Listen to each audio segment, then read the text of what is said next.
Dibongkar itu tempat nguburnya, masih utuh itu, mobil-mobil sama mayat-mayatnya. Kamu anak patai, kamu!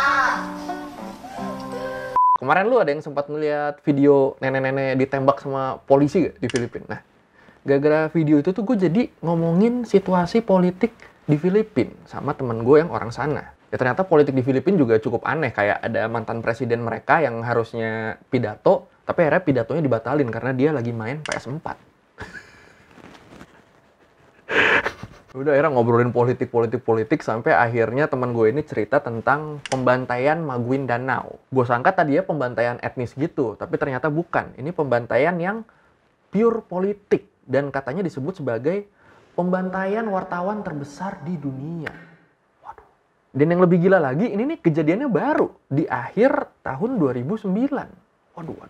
Ya udah kalau gitu langsung aja kita bahas tentang pembantaian Maguindanao di Learning by Googling. Jadi pembantaian ini nih kejadiannya itu di kota Ampatuan, Provinsi Maguindanao. Nah, Provinsi Maguindanao ini nih waktu itu masih dikuasai oleh Gubernur Andal Ampatuan Senior. Kalau lu perhatiin nama tempat kejadiannya tadi, kota Ampatuan, itu mirip sama kayak nama gubernurnya, Andal Ampatuan. Nah, jadi sebelum kita bahas tentang pembantaian Maguindanao ini, kita bahas dulu tentang keluarga Ampatuan ini, karena ini bakal banyak berhubungan sama pembantaiannya. Kemungkinan besar nama kota Ampatuan ini memang diambil dari nama keluarga Ampatuan. Sayangnya gue udah nanya-nanya ke teman-teman gue yang orang sana, nggak ada yang bisa mastiin nih kalau namanya memang diambil dari keluarga Ampatuan ini. Tapi mereka ngerasa kayaknya sih iya. Waduh. Tapi di luar itu, keluarga Ampatuan ini juga dikenal sebagai salah satu klan muslim terbesar dan paling terkenal di Filipina. Dan udah dari lama keluarga ini memang dikenal sebagai penguasa Maguindanao. Penguasa gimana sih? Andal Ampatuan Senior udah jadi gubernur selama 9 tahun waktu itu. Terus 16 dari 22 kota di Provinsi Maguindanao itu dipimpin oleh anggota keluarga Ampatuan. Sisanya dipimpin oleh sekutunya dan keluarga jauhnya. Oh, ini bener-bener eksplisit politik dinasti nih yang kayak gini nih. Keluarga Ampatuan ini memang dikenal memerintah dengan tangan besi. Mereka selalu ngambil keuntungan yang besar buat keluarganya. Tapi rakyatnya sengsara. Kata temen gue yang tinggal di dekat Maguindanao, rumah keluarga Ampatuan ini katanya gede banget, udah kayak istana. Tapi rumah-rumah di sekitarnya tuh bahkan nggak pantas disebut rumah. Kagaya namin na po, Chris, isang block, wala na yan. Isang bahay na yan. Bahkan menurut Kementerian Perencanaan Ekonomi Filipina, penduduk Maguindanao waktu itu tuh jumlahnya ada sekitar 711.000 jiwa. Tapi 63%-nya adalah rakyat miskin. Bahkan setengah dari jumlah penduduk itu tuh berpenghasilan kurang dari $1 per hari. Berarti kurang dari berapa? 14.000, 15.000 sehari ya? Waduh. Padahal katanya Maguindanao posisinya itu berada di lembah paling subur di Filipina. Kalau gitu, ya masa pemerintah pusat diem aja? Ya gimana ya, jadi Presiden Filipina waktu itu, Gloria Macapagal Arroyo ini emang dikenal deket banget sama keluarga Ampatuan. Keluarga Ampatuan ini dianggap sebagai sekutu pentingnya presiden. Makanya selama 9 tahun berkuasa jadi gubernur, katanya Andal Ampatuan Senior ini udah ngebunuh lebih dari 250 orang. Dan semuanya didiemin sama pemerintah pusat. Anjir. Oke, kayak cukup segitu buat ngegambarin betapa berkuasanya keluarga Ampatuan ini di Maguindanao. Sekarang kita balik ke cerita pembantaiannya.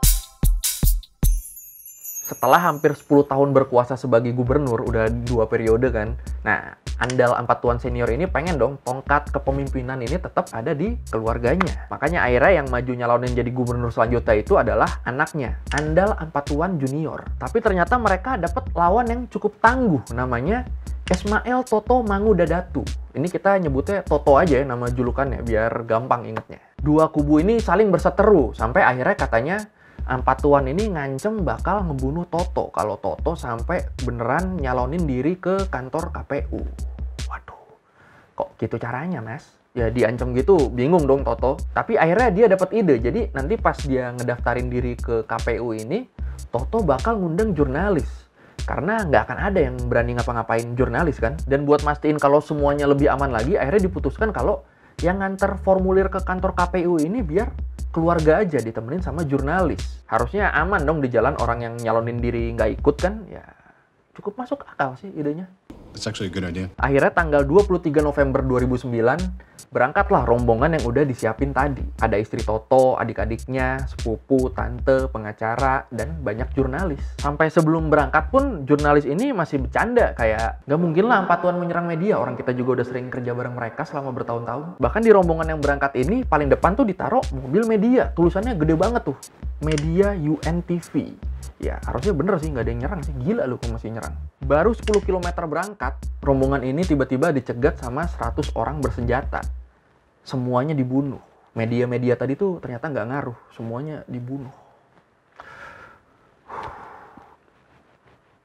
Ini gue ada cerita dari jurnalis yang selamat, karena pas rombongan berangkat, mereka sempat berhenti dulu di hotel tempat mereka nginep. Pas mereka mau nyusul, ngontak rombongan yang di depan, nggak dijawab-jawab. Akhirnya mereka mutusin buat balik ke tempatnya Toto. Mereka mikirnya, ya udahlah kita ngeliput press conference aja habis ngedaftar.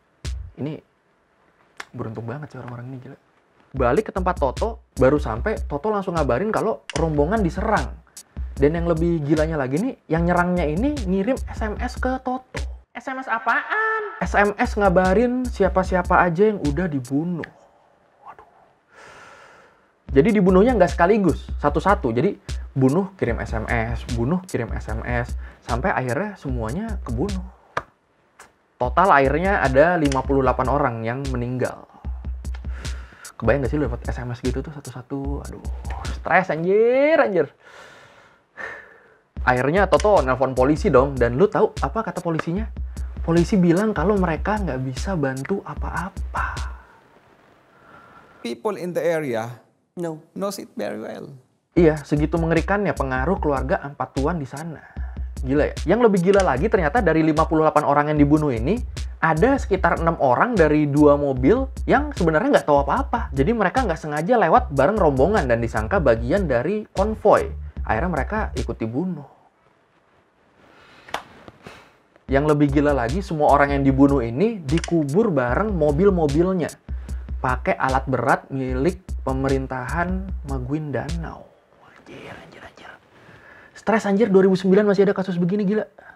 This is a very serious case for us. Ya tapi namanya kasus pembantaian sebesar ini ya nggak bisa ditutupin ya. Akhirnya ini jadi isu nasional sampai militer turun tangan.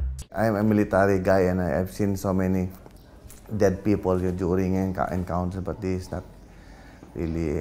It's very hard to describe how awful these things are. And then Dibongkar itu tempat nguburnya, masih utuh itu mobil-mobil sama mayat-mayatnya. Semua diperiksa dan akhirnya terungkap kalau pembantaian ini direncanakan sama keluarga Ampatuan, khususnya ayah dan anak, Andal Ampatuan senior dan Andal Ampatuan junior.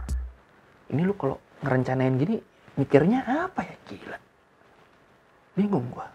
Tapi Andal Ampatuan junior ini nolak tuduhan kalau dia pelakunya. Dia malah nuduh kalau pelakunya adalah satu kelompok muslim bersenjata, Moro Islamic Liberation Front.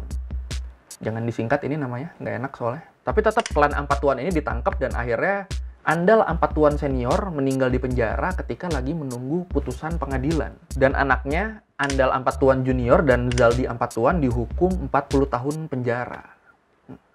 Gimana? Menurut lu setimpal gak hukumannya? Sino nagpatay sa papang ko? Sino siya? Kamu nagpatay! Kamu! May sakit ako! Tambahan dikit, ternyata omnya temen gue nih jadi salah satu tentara yang ngegerebek rumahnya Ampatuan yang kayak istana tadi. Dan di dalamnya ditemuin banyak duit cash dan senjata yang bisa dipakai buat satu pasukan militer. Ini sih emang mafia anjir.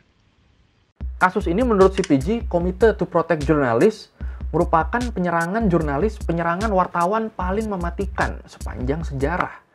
Ya iyalah, itu 34 wartawan langsung meninggal, gila. Tapi sebelumnya memang CPJ ini udah mencap Filipina sebagai negara paling berbahaya bagi wartawan kedua di dunia setelah Irak. Nah, gue sebenarnya kepikiran nih buat ngebahas lebih jauh tentang kehidupan wartawan di Filipina, karena kehidupan mereka tuh ternyata cukup mencekam. Tapi ya, ada yang tertarik gak ya?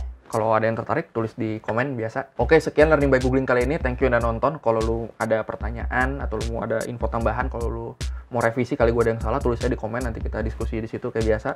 Thank you udah nonton. Jangan lupa like, comment, subscribe. Bye. Terakhir majas itu semua usahamu